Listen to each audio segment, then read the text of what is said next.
Creative tools to help bring your ideas to life online. Squarespace offers beautiful templates, customizable designs, 24/7 support, and free domain names. Learn more at squarespace.com, promo code APM.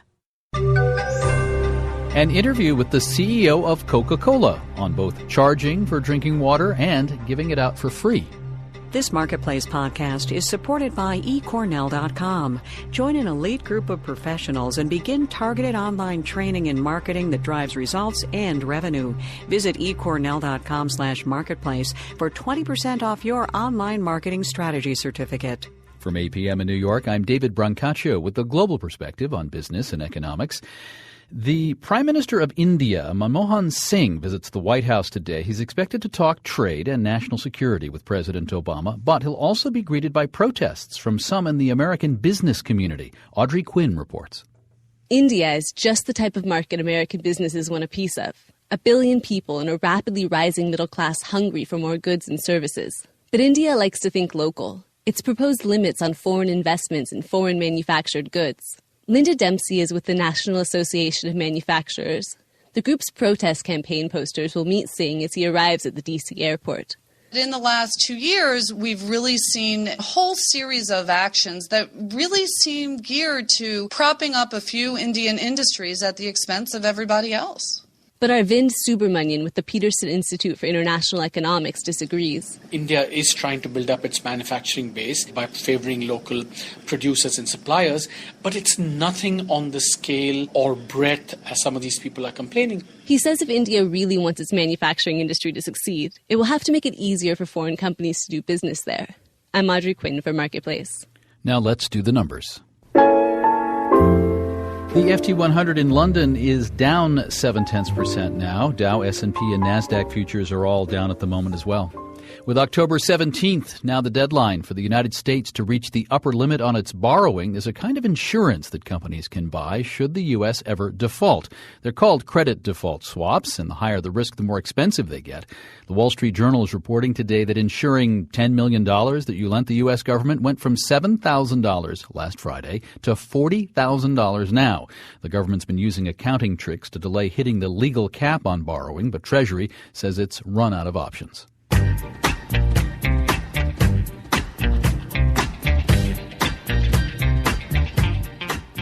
This Marketplace podcast is supported by eCornell.com.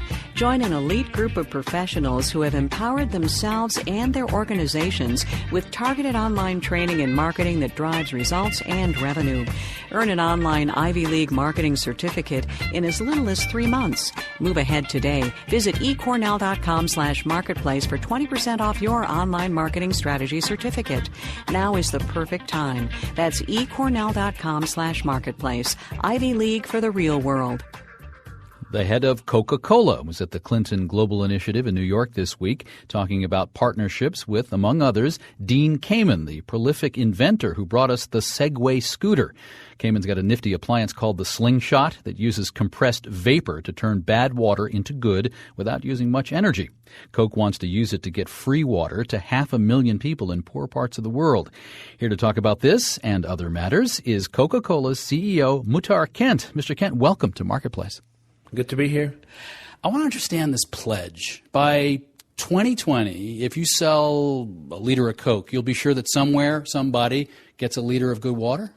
We are one of the biggest users of water in the world, and we have made this very bold and big commitment that we would, through reduction, using new technology in our factories, through recycling programs before we give the water back to municipalities where we operate, and finally, through replenishment, creating new water that didn't exist in the world. Creating new water. Now, if you just trucked or flew the fresh water in, that's going to burn even more fossil fuel, and you'll get demerits for further contributing to climate change. But this is actually turning what could be not good water into drinkable stuff. We've created this new technology where that unit, the Slingshot unit, when deployed, will create 850 liters of fresh, vaccine-grade, sterile drinking water from basically any water, no matter how contaminated. Why are we doing all this? Because when there's healthy communities, we have a healthy, sustainable business. Now, you just offered your explanation for why you're doing it. I also wanted to ask you, did this project also come about because of criticism by activists who've accused the company of using too much precious water over the years or sometimes contaminating good water? Actually, when all the information about that came out 4 or 5 years ago, there was an instance in India where we were criticized in a certain province of India, when actually admired, respected Indian NGOs put a report out, and based on that report, they didn't find us guilty of, in any way or form, of using water or depleting waterbeds. So this did not come or emerge out of any criticism. This emerged out of a belief that a commitment that we made about water neutrality has to be achieved. And secondly, we don't feel like a company that does business in 207 countries around the world cannot just sit back and watch 3.5 million people die every year because they lack access to clean drinking water. That's why we did this. Let me ask you about another criticism, though, of Coca-Cola connected to water. I think it's an interesting one. I'd like to get your thoughts about it. Has Coca-Cola contributed to a shift away from the notion of water as a free, universal human right and moved people toward the idea of buying water as a commodity in a bottle? I think it's a huge service. And so we can't take the blame for why there is a lack of availability for clean drinking water across a geography where 5 billion people live. And so we ensure that our products are safe, are manufactured with the highest standards. We offer them at the best possible competitive prices. And if there's a choice between tap water and bottled water, the consumer can make that choice. In a very large geography in the world, that choice does not exist. And therefore, we are actually providing a wonderful, huge service. Muhtar Kent, Chairman and CEO of the Coca-Cola Company. Mr. Kent, thank you. Thank you very much. I also talked to Mr. Kent about Coke's role in promoting women entrepreneurs. Plus, there's the global epidemic of obesity. If you missed that part, it's also at marketplace.org. In New York, I'm David Brancaccio with the Marketplace Morning Report. From APM, American Public Media. Introducing the Titty Bear. The Titty Bear snaps onto your shoulder strap and moves up and down to eliminate uncomfortable pressure wherever you need it. Now with the Titty Bear, I really enjoy traveling again. And boom goes the dynamite.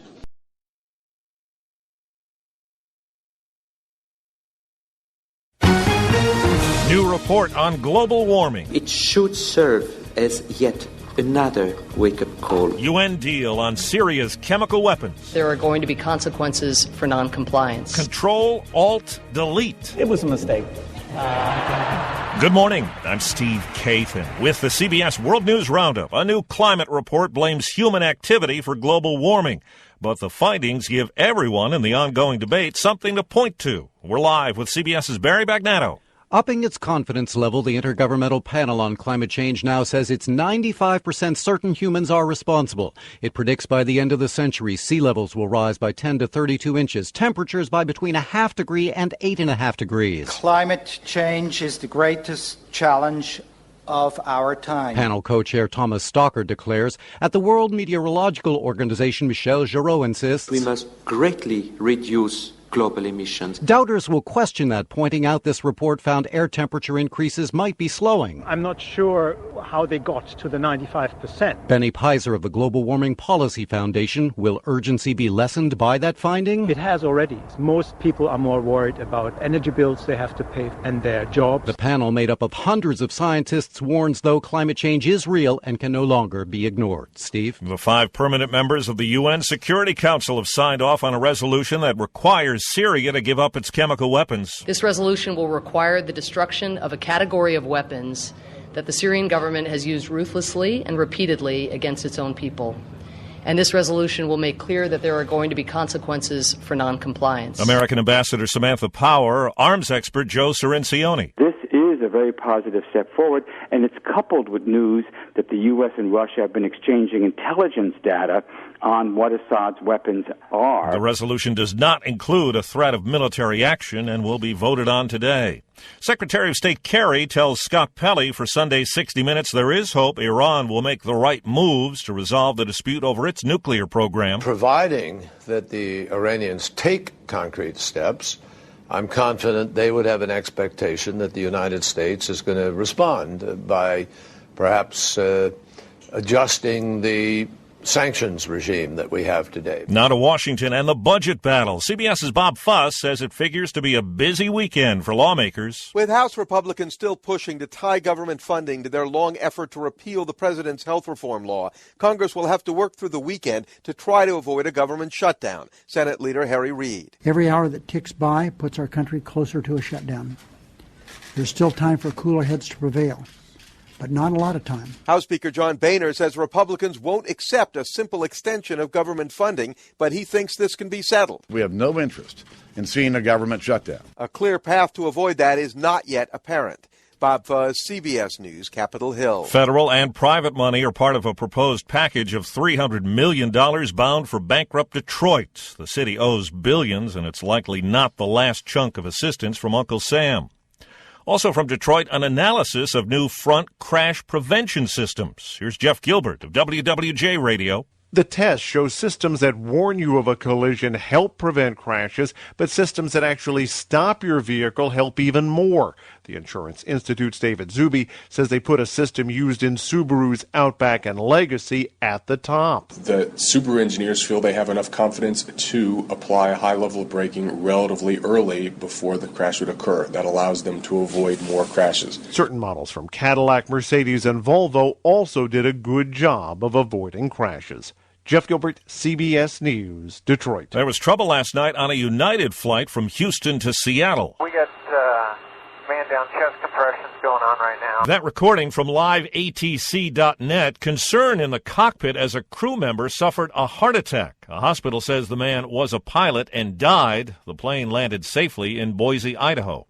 Authorities in Kenya have found one of the cars believed to have been used by the Nairobi mall attackers. That development could help investigators ID some of them. Protests in Sudan have turned deadly. Human rights groups say police in that country have killed 50 people this week. There's anger in Sudan over cuts in fuel subsidies. An L.A. jury resumes deliberations today in the negligence suit brought by Michael Jackson's family against a concert promoter. The panel spent 2 hours talking yesterday after getting the case. The L.A. Dodgers say the man who was fatally stabbed in a post-game fight in San Francisco Wednesday night was the son of one of the team's security people. Jonathan Denver was wearing Dodgers gear when he was stabbed after the Giants-Dodgers game. Well, most of us have used Control-Alt-Delete to log on to a personal computer.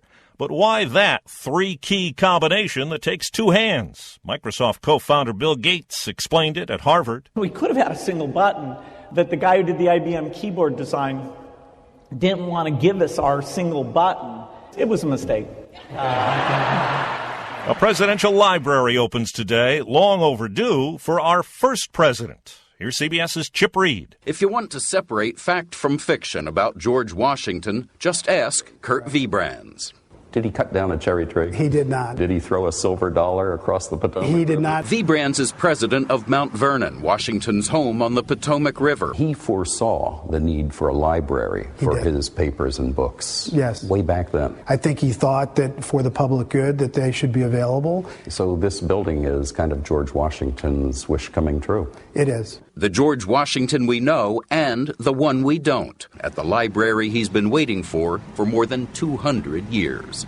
Chip Reed, CBS News, Mount Vernon, Virginia. McDonald's makeover. Your McDonald's Happy Meal. The fast food chain will only promote water, milk, and juice, not soda, for Happy Meals, and value meal buyers can sub a salad, fruit, or vegetable for fries. CEO Don Thompson has heard the criticism from health advocates. The only pressure that as a McDonald's we feel is the pressure to continue to evolve with customers and their changing needs and their eating habits. Any business that's not doing that won't be a business. An historic New Orleans theater is coming back to life. WWL Radio's Dave Cohen. Shuttered since Hurricane Katrina flooded the building, the Sanger Theater's reopening today here in New Orleans. I got it. Jerry Seinfeld's the first act back in the 85-year-old theater that's seen $52 million in repairs and improvements. What you see today is the culmination of 7 years of really hard work by a lot of very talented people. Developers